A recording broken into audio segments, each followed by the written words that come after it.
Здравейте, скъпи приятели! Дойдох на соло почивка в Бургас.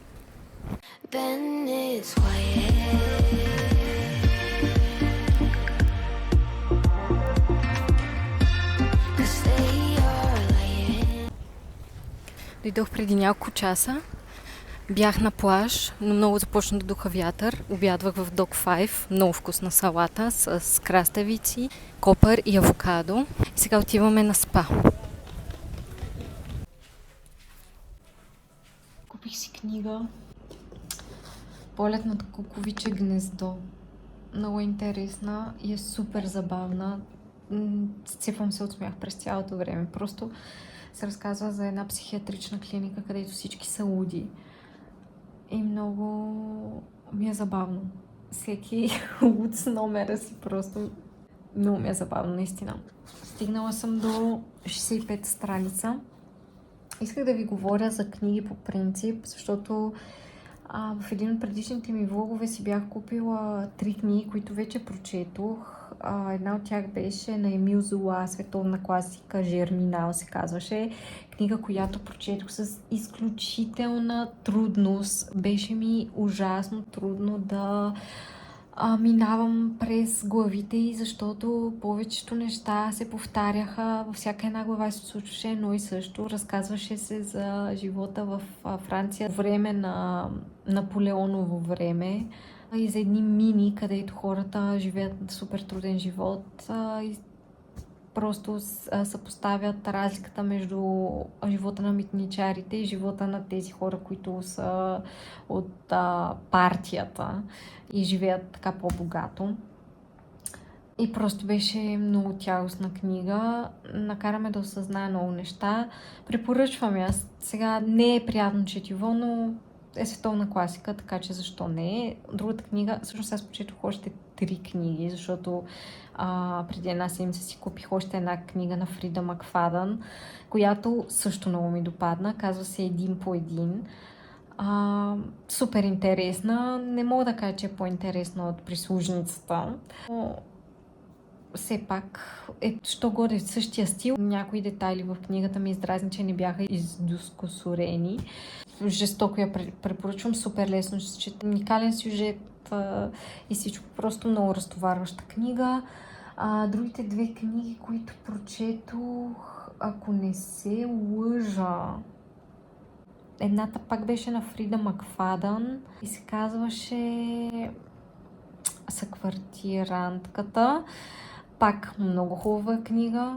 Фрида Макфадън, 2 ръце. Последната книга, която прочетох, беше... Не мога да се сетя коя беше последната книга, но съм доволна, защото си бях сетнала гол да прочета 3 книги за 2 месеца, а пък аз прочетох щапета. Остава още време, което е супер. Утре трябва да отидем на плаж пак. Все пак за 3-4 дни ще остана тук. Още не съм решила колко.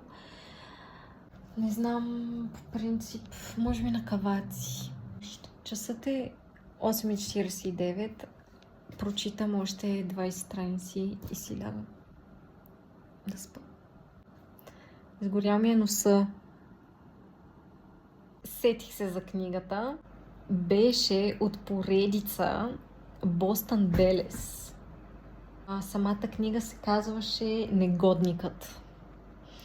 Тази книга е уникална. Уникална. Даже аз забравих, че всъщност съм почнала да чета книга от тази поредица. Аз трябва да си купя останалите книги. Те са, не знам, 5 книги или са колко са. Ох, сега се сетих.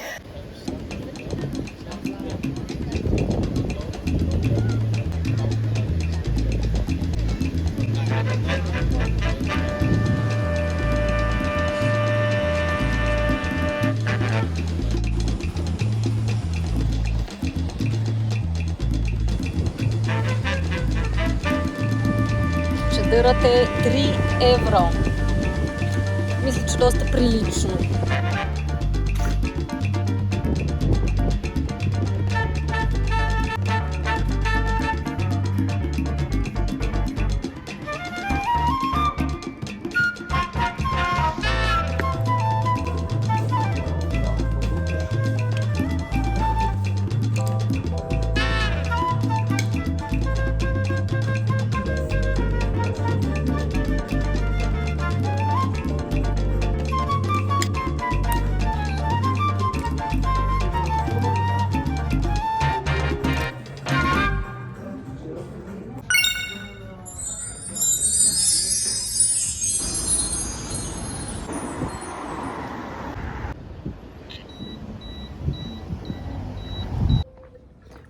Оказа се, че в Бургас има Тин Бун Фест.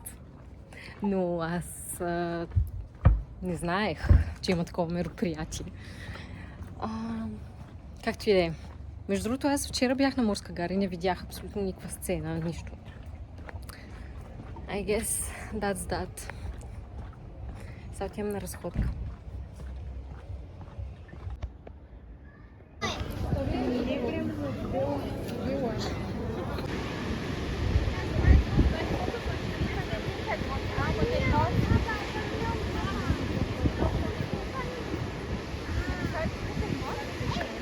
Тук ви показвам една изложба на Стефан Диомов, която се казва 7 дни на Канарските острови. Аз винаги съм намирала супер интересни подобни изложби, защото имам голям интерес в фотографията още от малка детска възраст.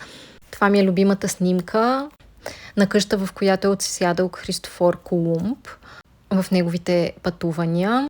Цялата изложба е доста шарена и колоритна, показва различни острови, вулканични местности и океански хоризонти в Панама и навсякъде в Тенерифе.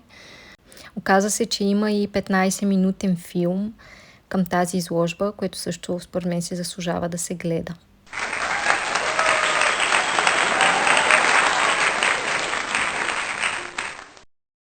Това ще бъде последния ми ден в Бургас. Реших, че ще се прибирам. И също така сега отивам към една втора, която е много добра. Всеки път, когато отида там, намирам ужасно яки попадения. На 20 минути е от хотела, пеша. Тя отваря в 10, в момента е 9:40.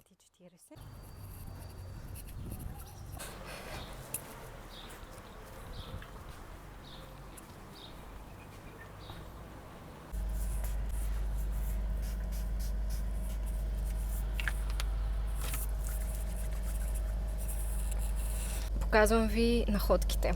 За първи път в живота си имам нещо на Фенти. Ще ви изпиша втората в описание. Това е уникално. Отзад е с гол гръб. Има връзки. Изглежда брутално. Чисто ново е с етикет. Savage Fenty. Не мога да повярвам. Екстра ларч, но се е тая. Просто това ще е брутално. Купих си една такава блузка за походи, която е, дори не знам на каква марка е, но ми изглежда хубава материя, е така по-дебеличка, ще пази от вятър. И пак за поход панталонки на Колумбия. Имам същия цвят панталони, но реших, че ще си взема същите. Аз много обичам да си купувам еднакви дрехи. Общо взето може да имам няколко вида разновидности от една и съща дреха, просто различна марка, същия цвят, същата кройка, същия модел. Не знам какво е това нещо. Взех си и един такъв лейс топ. Просто цвета ми хареса и реших, че ще е готино. Общо сметката беше 15 евро. За тия пари толкова. Аз потеглям към София. Харесайте, коментирайте, знаете какво да правите и до следващия път.